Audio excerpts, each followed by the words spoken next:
Wait, are you making these deadly mistakes in your project management career? Have you ever stopped to think, what if the habits I rely on are secretly sabotaging my success? Or could it be the way that I've always done things that are holding me and my team back? Whether you're brand new to project management or you are a seasoned pro, it's time to challenge your assumptions, rethink your mindset, and unlearn outdated beliefs keeping you stuck. In today's episode, I'll uncover some powerful mind shifts to help you become the project manager that will get you out your own way. Point number one, abandon perfectionism in favor of pragmatism. Pragmatism, you know what I mean by that. What I'm saying is being pragmatism, meaning that many project managers aim for perfection before actually taking action. They'll learn and learn and learn because their fear of the mistakes will lead to failure. However, this leads to unnecessary delays and frustration. See, perfectionism slows progress. Matter of fact, if you ever even thought about it and paid attention, it demotivates your team. It prevents learning from real world feedback. Striving for excellence rather than perfection ensures steady momentum. Why am I telling the truth? Well, I'm going to show you the proof in the pudding. I decided to go live without even thinking about it. I decided to put out an episode without thinking about it. Well, I thought about it, but I had to go ahead and take immediate action. See, here's my actionable tip. Use an 80-20% rule. What is an 80-20? Well, you focus on the 20% of critical tasks that drive 80% of the project value. And then just iterate, just like if you would and keeping an agile mindset because you're looking for feedback rather than waiting for the perfect outcome. Point number two, challenge the way we've always done it attitude. Oh my goodness. This is one of the things that just fires me up. See, so many people just when you ask them a question and say, well, why are we doing it this way? And they always say, well, this is how we've always done it. Well, do you think how we always done it is going to be useful here? Well, I never even thought about that way. And that's the thing. See, familiar routines become comfort zones. What it does is it prevents you from improvement and innovation. This is important, family, because encouraging innovation boosts efficiency, adaptability, and responsiveness to change. Here's my actionable tip. Hold regular innovation workshops, prompting team members to explore new approaches to common project practices. Point number three, transition from competitiveness to collaboration. Again, transition from competitiveness to collaboration. This is something I had to learn as a project manager in my early stages. And it was a seasoned project manager that really equipped me to understand this. See, what it was, family, is that I thought as the project manager, since I'm responsible for everything, I'm making sure it was about me. Okay, I know that sounds a little selfish, but what I mean about me, meaning is making sure, yes, everybody did everything, done everything.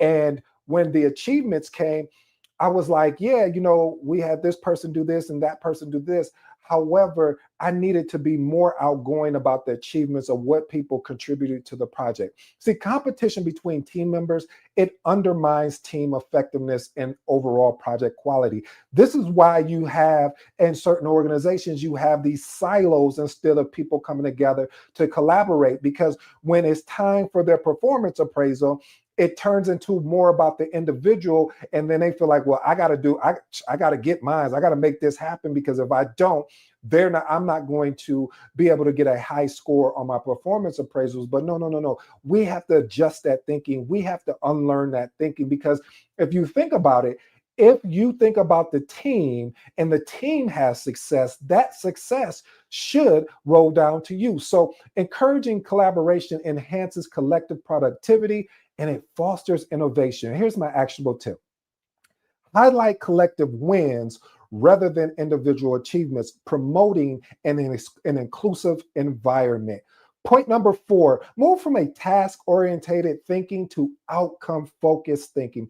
Family, if you are a new project man, this is one of those things I wish I would have learned early in my career, but I don't believe in wishes. I believe in moving forward and taking immediate action. So I'll say this. If you're paying attention, if you're listening to today's episode, this is one of these things you want to lock in, because when you move to more of a outcome focus, more than a, oh, I'm leading a project and I got to be so task orientated, because what happens is concentrating solely on task completion without considering outcomes can lead to missed opportunities or more or less poor project alignment. This is important, family, because outcome orientated thinking aligns efforts, strategic goals, ensuring the project delivers real value. See, you have to remember a project is created because we're trying to get, not trying, we need to get value out of this project. Here's my actionable tip. Regularly revisit project outcomes in meetings, aligning tasks explicitly to these broader goals. Point number 5, transitioning from risk averse to risk management. I don't know why people always trying to avoid risk. I need to know, we need to practice risk management. I guess we probably should say, make risk management great again. Okay, maybe that may not be good. Okay, how about this? We need to ensure that we're doing risk management properly, because see, avoiding risk entirely can stifle innovation and project growth. Managing risk strategically is more effective. Here's why this is important, family. Proper risk management encourages balanced decision making, allowing teams to innovate safely. See, when you but when you actually take the time to perform proper risk management, you set your team up for success, because we should be following. I'm going to do a whole episode on risk management, because I think that is no. I know it's important for us to do risk management properly, and I want to bring it to you. So here's my actionable tip: conduct proactive risk management shops to openly discuss, categorize, and manage risk regularly. Point number 6: embrace ambiguity and uncertainty and opportunity. See, managers often view uncertainty as threats rather than opportunities for innovation or learning. It always confuses me, because on any project, you can plan, and then all of a sudden you take that plan and you start executing, you like, oh, I didn't think about that, and it just comes up out of nowhere. So a positive mindset toward uncertainty opens up possibility for creativity, adaptability, and most of all, creating that competitive edge. Here's my actionable tip. I recommend that we leverage a particular event or ceremony, depends on where you're from, meaning retrospective meetings. Instead of waiting until the end, what we normally do when we're creating our lessons learned register, let's conduct retrospective meetings after unexpected events happen. See, this allows us to capture what happened and what we can do, and how we resolve the issue. And then we can still document that in our lessons learned. Point number 7, one of my favorites: embracing the agile mindset over purely traditional thinking. Family, we are in a new day and age. This is why this episode is based around unlearning a lot of behaviors we picked up along the way. And my new project managers, you're coming into this really fresh, or if you're transitioning into project management, because many PMs rely exclusively on predictive methodologies, even when agile or a hybrid approach may be a better suit for what they're leading. Let me tell you why this is important. Flexibility in our approach allows better adaptation to changing business needs, increasing customer and stakeholder satisfaction. Here's my actionable tip for today. Regularly evaluate your methodology choice at project milestones, adjusting methods to align with the evolving project realities.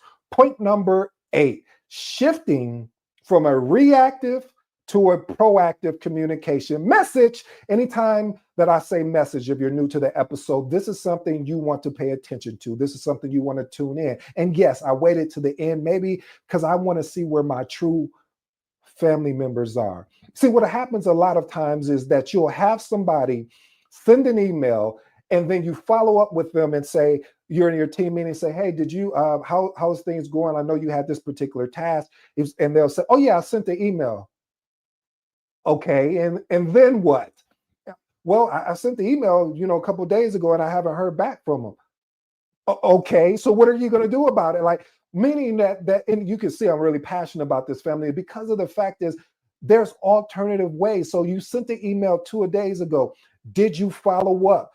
And then the next thing they say, yeah, I followed up. How did you follow up? Via email. So if they're not answering that email, do you think the chances of them answering this new email that you sent? So you have to find alternative ways, because the more you are proactive in your communication, it reduces misunderstanding, it keeps stakeholders aligned, and it mitigates the escalation of small issues. See, it's challenging when you have to escalate a small issue that could have been resolved. Well, ED, well, how am I going to resolve? How could I've done that better? I'm so glad that you're thinking how you could have resolved that better. Most organizations have Microsoft Teams. They also have where you can call them they may have their phone number in there. If we're international, use things like WhatsApp. Try to see when you're building relationships, you should be able to get these type of communications. So if they're not responding to an email that you sent 2 days ago, I'm not going to follow up via email. I'm going to follow up by giving you a call. Oh, you don't want to take my call? Well, I'm going to follow up by Teams or whatever messaging platform there is. I want to exhaust everything before I escalate, because the first question the person that you're escalating to, they're going to ask you, what have you done? If you say, hey, first, I sent the email. Second, I followed up through Teams or Sign or whatever that communication tool is. Third, I actually gave them a call. They're going to say, well, you know what? Maybe we need to replace this team member, or let me have a talk with them, because evidently they're not being proactive in the communications the way that you are. Here's another actionable tip. Implement a weekly proactive status update to key stakeholders, outlining anticipated risk and mitigation plans before they become a problem. Well, family, here's my final advice. I hope that you take action with this stuff. That by when I say take action, I mean experiment. 3 questions for you, then I'll let you be on your way. If you made it to the end of this episode, first of all, I want to say thank you. First question, are you still avoiding conflict instead of addressing it? Remember, conflict doesn't appear, it grows through through tough conversations. So you want to be able to meet discomfort head on. Have you allowed for insistent communication to sabotage your project success?